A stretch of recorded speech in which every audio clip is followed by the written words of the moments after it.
2841 কোটি টাকার এই প্রকল্পের আওতায় ঢাকা বিশ্ববিদ্যালয়ে ছাত্রীদের জন্য মোট 5টা হল, ছাত্রদের জন্য মোট 5টা হল, মোট 10টা হল নির্মাণ হবে। এর বাইরে চায়না থেকে আজকে আমরা ডাকসুর 15 জন সদস্য বিপিজিএস যেসব 15 জন সদস্য চায়না যাচ্ছি। চায়না থেকে আবার ছাত্রীদের জন্য 1500 সিটের একটা হল নির্মাণের জন্য ইতিমধ্যে তার অনুমোদন দিয়ে দিয়েছে এবং আমরা জায়গাও সিলেক্ট করে দিয়ে ফেলেছি।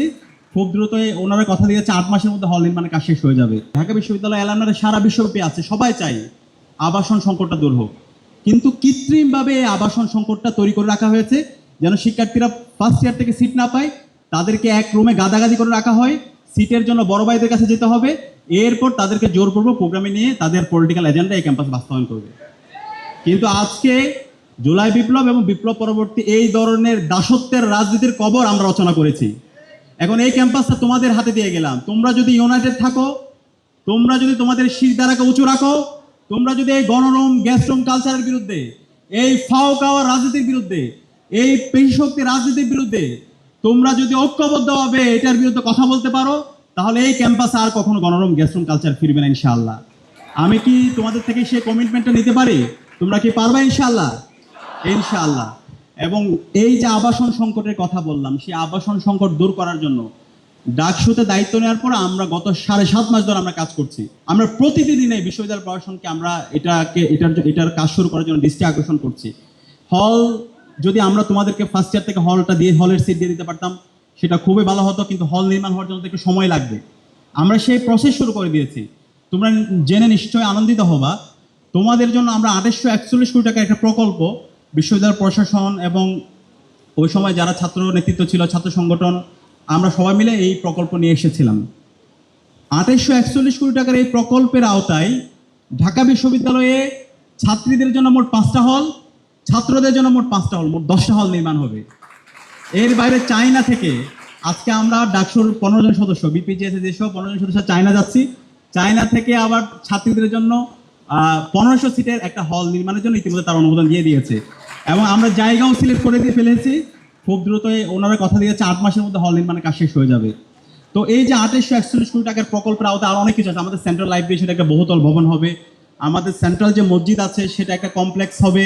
আমাদের যে মেডিকেল সেন্টার, এর বাইরে হচ্ছে একাডেমিক যে প্লেসগুলো আছে সেগুলোর আধুনিকায়ন হবে। অনেকগুলো প্রকল্প আছে, সেগুলো আমরা অন্য সময় বলবো।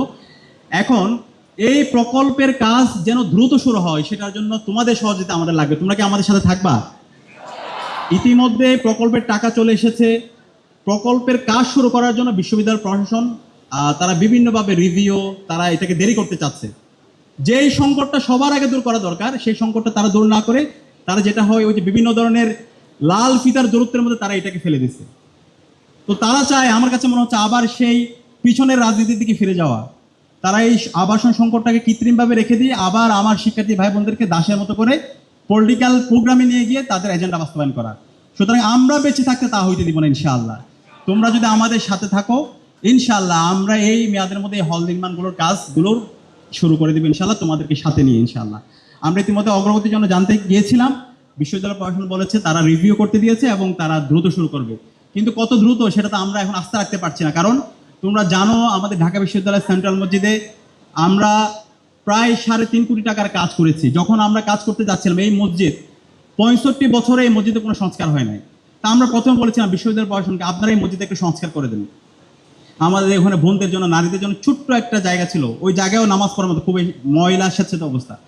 তো তারা বললো আমাদের কাছে ফান্ড নেই। তো ফান্ড যখন নেই, ঠিক আছে, আমরা বললাম ঠিক আছে, তাহলে আমরা একটু চেষ্টা করে দেখি। আমরা আমাদের অ্যালুমনাইয়ের মাধ্যমে চেষ্টা করলাম, 3.5 কোটি টাকার ফান্ড নিয়ে আসলাম, কাজ করলাম। সেন্ট্রাল মসজিদের আপৎকালীন যে সংস্কারগুলো দরকার সেটা হলো, মসজিদের মধ্যে এসি স্থাপন করলাম। নারী আমাদের বোনদের জন্য নামাজের যে জায়গা সেটাকে আমরা বড় করলাম। এই এসি স্থাপন করার পরে আজকে প্রায় 2.5 মাস হচ্ছে, এখন পর্যন্ত আমরা এসিতে ইলেকট্রিসিটি কানেক্ট করতে পারি নাই। ইলেকট্রিসিটি কানেক্ট করার কথা ছিল তখন, কিন্তু বলেছিল 1 মাসের মধ্যে আমরা তোমাদেরকে ইলেকট্রিসিটি কানেক্ট করে দেবো। কিন্তু এখন প্রায় 2.5 মাস হয়ে গেল, তারা এখন পর্যন্ত এই আমাদের সিটগুলো, আমাদের এসিগুলোতে ইলেকট্রিসিটি তারা কানেক্ট করে দেয় নাই। তো এখন সর্বশেষ মাননীয় উপাচার্য মহোদয় আমাদেরকে বলেছেন এই মাসের মধ্যেই এসি স্থাপনের কাজ শুরু হবে। ইতিমধ্যে সাব স্টেশন স্থাপন করা হয়েছে। আমরা আশা রাখতে চাই এই মাসের মধ্যে ইনশাআল্লাহ এসি স্থাপন হবে এবং মুসল্লিরা সুন্দরভাবে গিয়ে মসজিদে নামাজ পড়তে পারবে।